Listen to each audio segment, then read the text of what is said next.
Hello అండి, అందరికీ నమస్కారం. అందరూ ఎలా ఉన్నారు? బాగున్నారా? మేము కూడా బాగున్నామండి. ఈరోజైతే శ్రీరామనవమి కాబట్టి ఇంట్లోనైతే పానకం అయితే మా అక్కయితే చేసిందనమాట. కొన్ని వాటరు, బెల్లము, ఇలాచి, అలానే కొన్ని మిరియాలు కూడా వేసేసి ఈ పానకం అయితే చేసింది. చిన్నప్పుడైతే ఈ శ్రీరామనవమి అంటే దేవుడి పెళ్లి జరుగుతుందంటే గుడి దగ్గరికి వెళ్ళేసి ఉదయం పూట వెళ్ళేసే వాళ్ళం 10ంటికి. మధ్యాహ్నం 1-2 వరకు ఆ లైన్లో నిల్చొని చిన్న గ్లాస్ తెచ్చుకొని ఆ పానకం పోసేదాకా ఇంటికి వచ్చేవాళ్ళం కాదనమాట. చిన్నప్పుడైతే లైన్లో నిల్చుంటే ఈ పానకం అనేది తెచ్చుకునేవాళ్ళం. ఇప్పుడు ఇంట్లో పూజ చేసుకున్నాం కాబట్టి ఈ పానకం అయితే చేసుకున్నాము. నాలా మీరు కూడా లైన్లో నిల్చొని పానకం అయితే తెచ్చుకున్నారు అనుకుంటున్నా. నేనైతే చిన్నప్పుడు అలానే ఫ్రెండ్స్ అందరం కలిసేసి గుడికి వెళ్ళి పానకం తెచ్చుకొని లోటాలు తెచ్చుకొని తాగేవాళ్ళం అనమాట.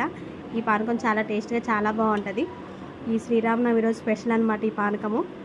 సో నాకైతే చాలా ఇష్టం, మీకు కూడా ఇష్టం అనుకుంటున్నా. మీ అందరికీ శ్రీరామనవమి శుభాకాంక్షలు.